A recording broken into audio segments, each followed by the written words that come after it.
Venda muito esses mini donuts deliciosos. Se esse vídeo te ajudar, ajuda o canal. Deixa o like, se inscreve, clica no sininho e comenta o que achou.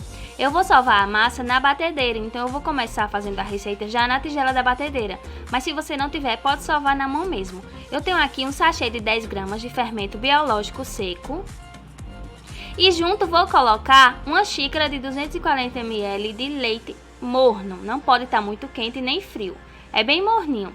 Agora vamos ficar mexendo, esmagando aqui essas pelotinhas com a espátula até dissolver o fermento, deixar o mais dissolvido possível. E aqui quase não dá mais para ver o fermento. Eu acrescento 1/3 da xícara de 240 ml também de açúcar refinado e vou misturando bem a cada adição de ingrediente antes de colocar o próximo. Vou colocar aqui também 3 gemas de ovo, só as gemas, e estão em temperatura ambiente, não pode ser gelada.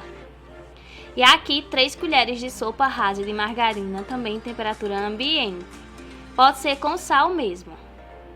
Acrescento também 1 colher de chá de essência de baunilha.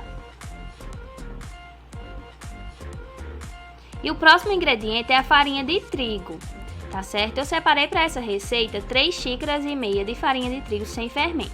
Mas a gente adiciona aos poucos, pode ser que não use tudo ou que precise de um pouquinho mais. Agora eu vou começar acrescentando a farinha de trigo aos poucos e vou misturando bem até deixar assim a massa o mais lisa possível. Aqui eu já misturei bem, acrescento mais um pouquinho de farinha de trigo e já posso também colocar o sal. Aqui eu tenho 1 colherzinha de chá rasa de sal. E vou continuar misturando e acrescentando a farinha de trigo aos poucos. Aqui que a massa já está começando a ficar pesada, eu já vou levar para a batedeira. Quem vai sovar na mão, joga a farinha de trigo aí na mesa, despeja a massa e vai acrescentando a farinha de trigo aos poucos e sovando bem a massa. Até chegar no ponto que vocês vão ver daqui a pouco, tá certo? Quem for fazer na batedeira, vai acrescentando a farinha aos poucos também. E na medida que a sua massa for ficando mais pesada, você vai aumentando a velocidade da batedeira. Independente de ter sovado na mão ou na batedeira, a gente vai sempre acrescentando a farinha de trigo aos poucos. E a massa precisa ficar assim, olha só, lisinha. De vez em quando ela ainda tá meio pegajosa, tá vendo? Mas ela praticamente não gruda mais e é bem molinha, elástica. Não pode deixar essa massa com muita farinha de trigo não. Desse jeito aqui tá perfeita e eu ainda acabei usando um pouquinho mais do que eu havia separado. Agora a gente cobre com um pano ou um plástico e deixa descansar por no mínimo 1 hora. E a minha aqui acabou passando quase 2 horas e olha só, cresceu muito, pessoal. Agora a gente polvilha a farinha de trigo aqui na mesa e despeja a massa. Cuidado para não polvilhar a farinha de trigo demais e tirar aí a leveza dessa massa, tá bom? E aqui, pessoal, olha só, ela ainda é um pouquinho pegajosa, tá vendo?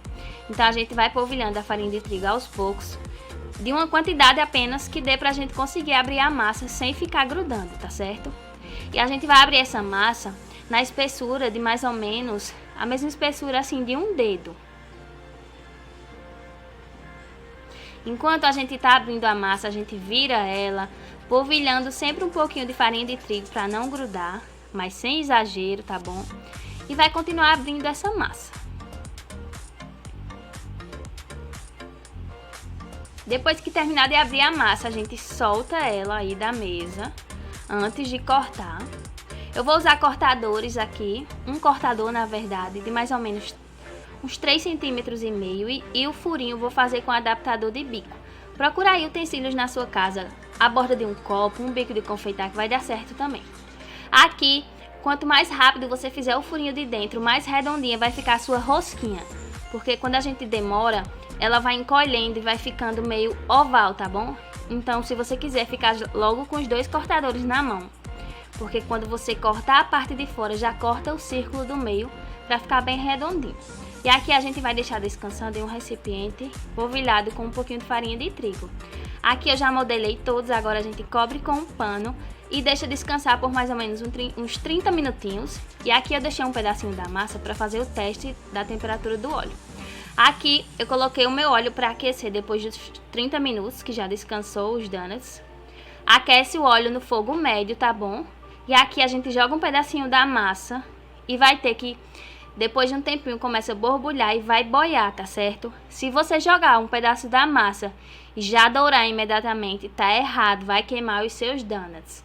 Precisa ser assim. E também não pode ficar o pedacinho de massa lá embaixo parado não, porque senão vai encharcar os seus donuts.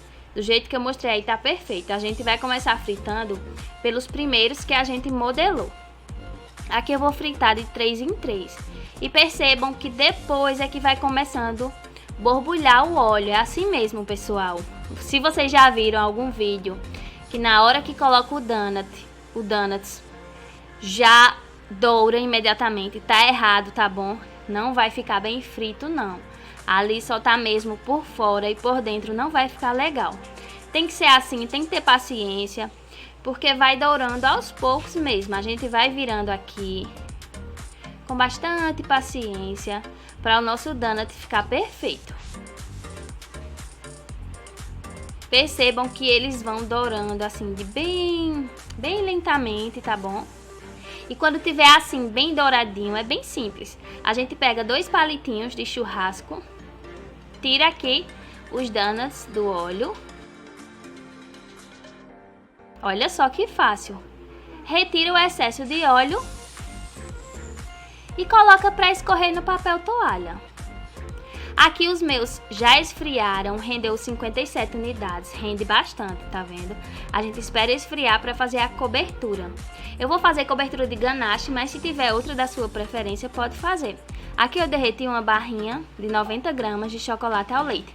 Pode ser meio amargo, branco, só que o branco vai ficar mais líquido, tá bom? Ou você diminui um pouquinho a quantidade do creme de leite, ou então, se você não se importar de ficar mais líquido, deixa assim mesmo.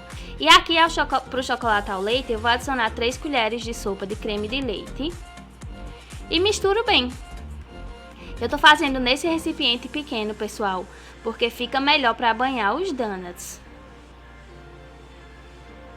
E tem que ficar assim, é ideal que você faça essa ganache no momento que você for banhar os donuts, porque depois vai ficando mais consistente.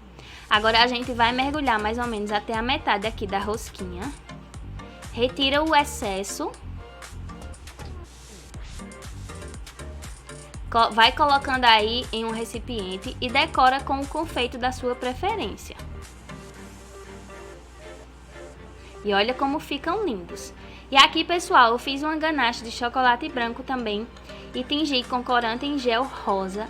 E como eu falei, fica mais líquido, tá bom? Então vai escorrer mais, fica aí a seu gosto. Então, e aqui também eu tinha acabado de fazer, então ainda a ganache não tinha pego nem um pouquinho de consistência, tá bom?